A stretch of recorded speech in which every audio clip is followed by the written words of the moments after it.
As Congress prepares to address the next federal farm bill, our next guest is drawing attention to one particular piece of the legislation. It amounts to a $15 billion a year safety net for farmers.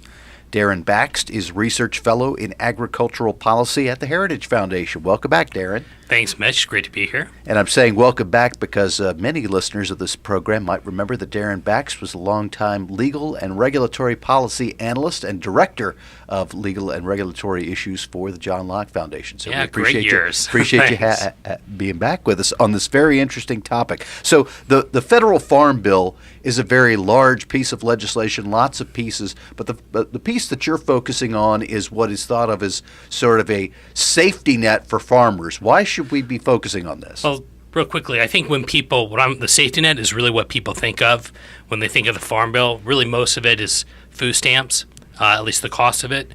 The farm bill costs around, $90 to $100 billion a year. So this safety net component is really what people think of when you kind of the handouts to farmers to help them, allegedly to assist with risk. And, that costs about $15 to $20 billion a year. My big concern with the safety net is that I think people think that if I ask somebody walking down the street, what is the safety net for farmers? When do we help them? They would think, when there's a big storm, there's a drought, there's big crop losses.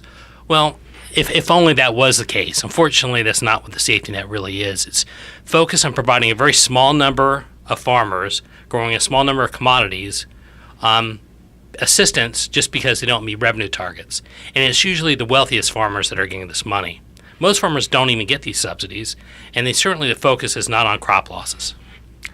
Let's turn back to this because you just made this point, but I think it's worth mentioning again. People hear safety net, they think major damage, major crop losses. We're just helping out these farmers so they could stay in business. You're saying that the way that this operates is basically just taking all economic risk out of the equation, and if they don't meet a revenue target, they get some money from the taxpayer. Yeah, federal policy has become insulting to farmers. The mom and pop shop around the corner can manage the ordinary business risk of running a business, but for some reason, when it comes to farmers, Congress doesn't think that farmers are capable of doing so.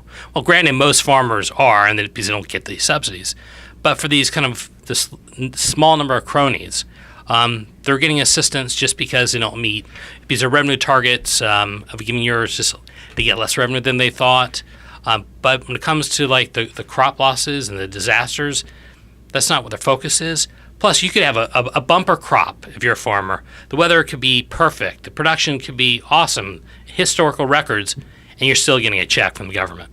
And by government, I mean taxpayers. Right. Taxpayers are footing the bill. We are talking to Daren Bakst, Research Fellow in Agricultural Policy at the Heritage Foundation. And I want to go back to a point you also just made that some people might think this is a safety net for all farmers, but you say that some of this money is, or most of this money is really going to farmers in a very small segment of the overall farming population. Right. So if we look at about 10% of the farms are getting about 75% or so of the commodity payments and also the crop insurance indemnities. So the Congressional Research Service, there's all kinds of data here, so I might over-data you here, but the Congressional Research Service just issued a report and looked at the farm program support and said that 94% of that support is going to just 6 commodities, and that includes rice and corn and soybeans, kind of the row crops. And some ag producers would say, well, but that's where all the ag production is coming from. Well, actually, all that support is really only going to 28% of the ag production. So another way of putting it is commodities that are connected to about 3/4 or 75% of all the ag production get about 6% of the farm program support. In other words, most farmers and most agriculture is not getting the subsidies. It's not really an agriculture safety net or a farmer safety net. It's really kind of a crony safety net for a select number of farmers. And these, I suspect, are the farmers that somewhere along the line found a way to get on the gravy train while the rest of their colleagues are in business like everyone else. Yeah, farmers kind of pride themselves on being really independent and, they believe in freedom. And for a lot of farmers, that's the case. But, they always want to create an exception when it comes to subsidies. And yes, for corn and rice, soybeans, certain farmers have been able to kind of take advantage of the system. Now, in the 30s and the 40s, there was different conditions that existed. You actually had some of these programs existed in large part to be a social welfare program, to actually help not just with market issues, but also because farm households were making half of what non-farm households were making.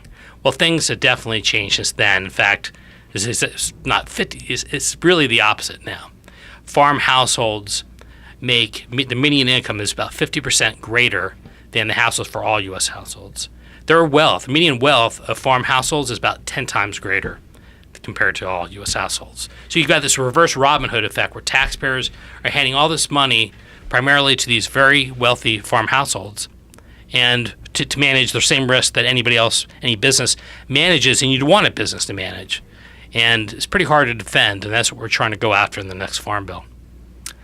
You mentioned that this is in the Farm Bill, and so you're not just raising these issues to make people mad. You hope that there will be an impact on policy. What's the goal here? First of all, I do hope they're mad. The second thing is, look, the House and Senate Agriculture Committees are going to be not trying to reduce these subsidies. They're going to try to expand them as usual.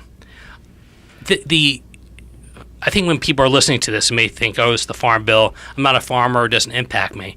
But it does impact you. First of all, we all eat. But besides that, these subsidies distort the decisions made by farmers. So instead of responding to the market, the farmers are going to plant based on the subsidies. So they'll make planting decisions based on the subsidies. Certain programs, like the federal sugar program, drive up prices for consumers. So you're paying higher food prices as a result of these programs.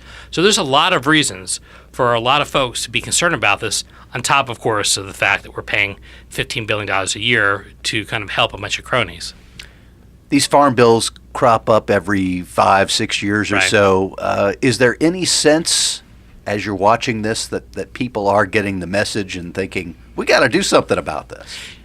Yeah, one thing that Heritage Foundation tried to do is try to get ahead of the curve a little this time around. I think in the past we tend to respond to the legislation that's been introduced by the ag committees, and at that point I think it's a little too late.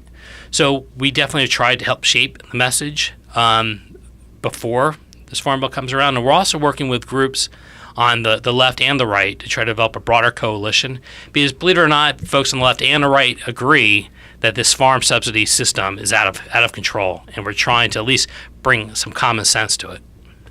In the brief time that we have left, do you think there will be a better farm bill because of this discussion? Well, I won't lie. It's an uphill battle, but I think that there will be. There will be some changes. We're not going to see everything overnight, but I'm hoping that we can at least move the ball forward, and I think that's all we can really hope for at this point, given how entrenched these agriculture special interests are. But if we can kind of keep the ball moving forward and keep shaping the dialogue, we're doing well.